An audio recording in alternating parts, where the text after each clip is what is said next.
So maririnig nyo yung galit ng makina na sa mga 3,500, 3,200 to 3,500 bago mo maramdaman yung galit ng engine. So ang gagawin natin, kailangan natin masundot yan ng 1,500. Dapat galit na siya. Okay, oh. Yan, oh. Tingnan mo yung RPM nya, oh. Late ang response delay. So ayan, apakan ko, diba? So ang gagawin natin dyan, kailangan natin ibalik yung RPM ng 1,200 o 1,500. Magalit na siya. So ito ulit, review natin guys. Yan, oh.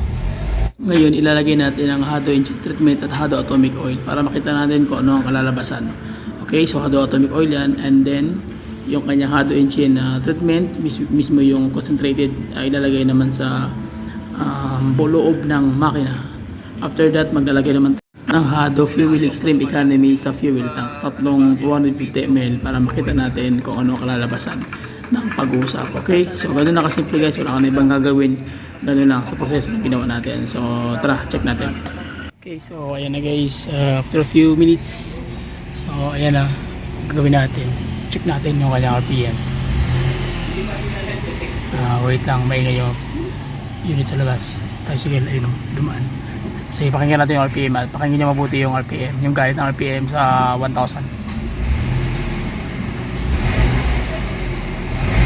Kita nyo, 1,800, 2,000. Yung galit sa 3,500, makuha mo na sa 1,000. Ano? Kapagpalang araw guys, another client na naman tayo na Mitsubishi Mirage. So ang problema nito ay throttle delay at yung kanyang RPM napaka low power, and then nagkakaroon ng engine vibration. So malakas yung nginig ng engine. So samahan nyo ako sa basic pointers guys na tutorial kung ano dapat natin gawin, na same pa rin yung procedure. Ang ginagawa natin is yung naglalagay tayo ng Hado engine treatment dun sa mismong makina ng sasakyan. So anong ilalagay natin? Itong isang galon na Hado atomic oil at isang set na ating pinopromote lagi sa ating YouTube channel at ang ating FB page na Cashling TV. Okay, so samahan nyo ako sa basic pointers kung paano gagawan ng remedy. Ang mayari si Sir, siya po yung nag-iisang mayari ng Mirage na ito. Okay, so nagpapatulong sa atin kung dapat natin gawin. So tara, pakinggan natin guys kung ano yung andar ng makina. So tara, let's go. So ayan yung yung before, makikita nyo medyo nanginginig yung engine. Nanginginig talaga siya, no? Lakas, oh. Lakas ng nginig. Ha? Wala pang aircon, no? So ayan guys, malamig na malamig yung makina, tapos nanginginig. So ang ating may-ari, Sir, nagtitiwala sa Hado engine treatment ni Sir Ramil. Tama, Manalsalas. Mansalas. Si Sir Mansalas ay mga ano. Ayan. So nanginginig ang problema, medyo ano talaga siya, talagang hindi stable yung andar, yung idling ng engine. So ang gagawin natin, mag-change oil tayo, maglalagay tayo ng Hado engine treatment. Ayun, isang set na yan, ilalagay natin dito para ma-address natin yung vibrate ng makina. Tsaka check natin yung power kung kumusta naman. Bago pa yung battery mo, sira agad siya, no?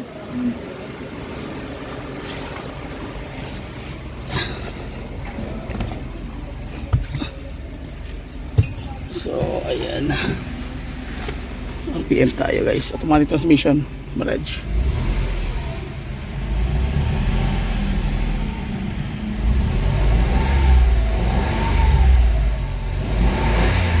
So maririnig nyo yung galit ng makina na sa mga 3,500, 3,200 to 3,500 bago mo maramdaman yung galit ng engine. So ang gagawin natin, kailangan natin masundot yan ng 1,500. Dapat galit na siya. Okay, oh. Yan, oh. Tingnan mo yung RPM nya, oh. Late ang response delay. So ayan, apakan ko, diba? So ang gagawin natin dyan, kailangan natin ibalik yung RPM ng 1,200 o 1,500. Magalit na siya. So ito ulit, review natin guys. Yan, oh. Diba? So yun ang problema. So sige, so anong gawin natin? Mag-change oil tayo and then maglagay tayo ng Hado treatment. So tara, let's go. Okay, so ayan na guys, mag-change oil na tayo. Roll out na natin ng oil filter. So bumili natin ng oil filter ngayon. Ayan, rin na tayo. Medyo makalat nga lang kasi tumulo yung yung oil. So dito tayo sa bahay ngayon. Ayan, nasa highway kami. Okay. ito yung ilalagay natin guys. Hado 5W40 full synthetic. So makikita nyo dito yung tulong ni Hado o paano siya makaka-recover. Ayan. So ito yung before, wala pang treatment. Ngayon ito na yung after. So ibig sabihin, i-restore niya yung kung ano yung mga nasira sa face of the engine, cylinder just after 1,500 km or 1,000 miles. So ibig sabihin guys, ito pag once na nilagay mo ito at nilagyan mo yan treatment na Hado engine treatment na yan, makaka-recover ang makina mo at kaya niya mag long last ng 1 year, huwag kang mag change oil. So yun po yung panlaban niya. So kung di ka naniniwala, nasa yan na yun. Pero yun lagi ko sasabi sa vlog natin na kaya niya mag long last ng matagal na panahon. Okay, so yun ang ilalagay natin guys. So tara, so tapos na tayo mag setup. So ang gagawin natin, maglalagay na tayo ng Hado atomic oil. Ito, okay, setup muna tayo. Okay, so ito na guys, ang ilalagay natin is yung 4 na litro na Hado atomic oil. So once na nilagay mo yung oil mo na Hado atomic oil, nilagay mo sa loob mismo ng engine mo, ang gagawin niyan, lahat ng gas-gas doon sa loob, mag-undergo siya ng self healing or magkakaroon siya ng revitalization process doon mismo sa atomic metal structure ng bakal mo, which is yung lahat ng butas doon o lahat ng pores na hindi pantay. So especially gas-gas, ang gagawin ni Hado is tatapalan niya yun. So mag-undergo siya ng tawag niyan, coating process. So ikukurom niya yung buong metal surface ng bakal mo. So yung friction, pag once na natanggal na yung friction, so wala na siyang tatawag na heat. Okay, so dahil no friction, no heat, so magkakaroon siya ng tatawag na healing process. So kaya niyang gawin yun sa magitan technology na ito, which is Hado lang ang pwedeng tumapat at wala ng iba. Okay, sa larangan ng industriya ng chroming na metal surface, especially sa mga bearing and then sa mga liner wall or cylinder wall mismo ng engine, ito lang ang kayang tumapat. Tsaka yung set price na lagi natin pinopromote guys, yan ang ginagawa ng Hado engine treatment at walang kayang gumaya niyan guys kundi ang Hado lang ang exclusive distributor. Next move naman is yung Hado Fuel Extreme Economy na tatlong bote na 250 ml. So ang inilalagay naman ito sa fuel tank. So karamihan nagtatanong sa akin guys is yun nga, bakit daw kailangan lagyan, sapagkat yung hindi kayang dukutin ng oil sa loob ng makina, siya na mismo yung dudukot dito sa lahat ng top ng piston, especially doon sa kanyang piston canal at yung kanyang valve set mechanism. So yun po yung maglalaro doon, kaya magugulat ka within an instant sa lahat ng video natin, kaya niyang i-recover lahat ng issue na low power doon, sapagkat dahil dito, yun po yung nagiging main reason kung bakit nakaka-recover yung lahat ng nilalagyan natin dito. Within 3 to 5 minutes meron ng result. Okay, so we're almost done guys. Tapos na tayo maglagay ng treatment and then mag-i-start natin yung makina. Pantay natin yung makina, then tingnan natin kung ano mangyayari. Okay, so start natin yung engine, tapos na tayo maglagay dito sa sa fuel tank ng tatlong 250 ml. Okay, yan. So yung susi, automatic transmission.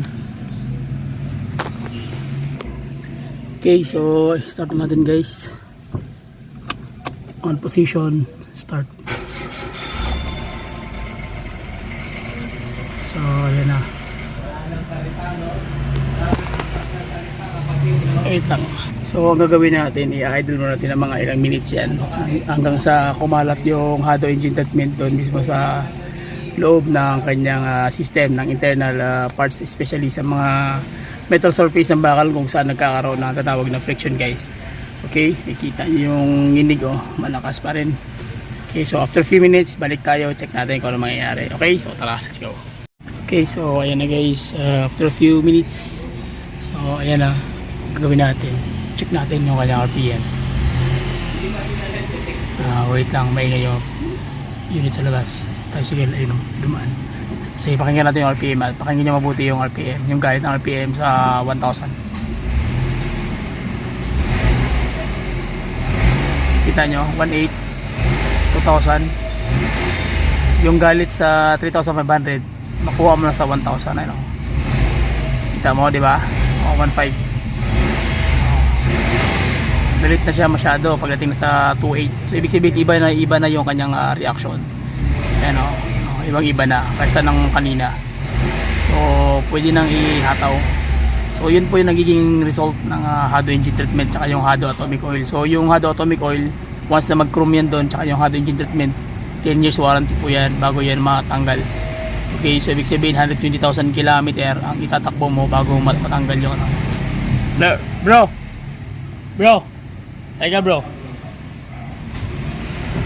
yung RPM, oh, yung galit niya kanina nasa 3.5 to 3.8 hanggang 4 bago mo maramdaman yung galit. Ngayon 1,000, rinig mo na yan, galit na yan.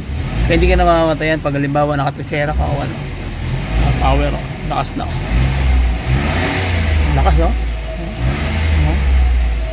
Tsaka ano yung apak mo, yun talaga yung ano, yung ano yung apak mo, yun talaga yung ano niya. Hindi ka pa nag 30 minutes sa biyahe. Paano kung lagi-lagi mo siyang ginagamit? So, dandaan niya ma-reduce yung ano. So, okay na. Kwarta na. Wala pa. Ito, tapos na pala, no? Okay, so yun lang guys. Maraming salamat sa inyo lang sa walang sawang suporta sa lahat ng aking mga subscriber at mga followers at sa lahat ng mga commentators guys. So please share my video, comment down below, and then I will reply. Hindi ko man ma-replyan lahat, pero sisikapin ko na lahat ng mga tanong niyo ay ma-reply natin sa tamang kasagutan at mga tamang panahon. So please share my video. Bye bye and God bless. See you. Alright. Okay. Alright.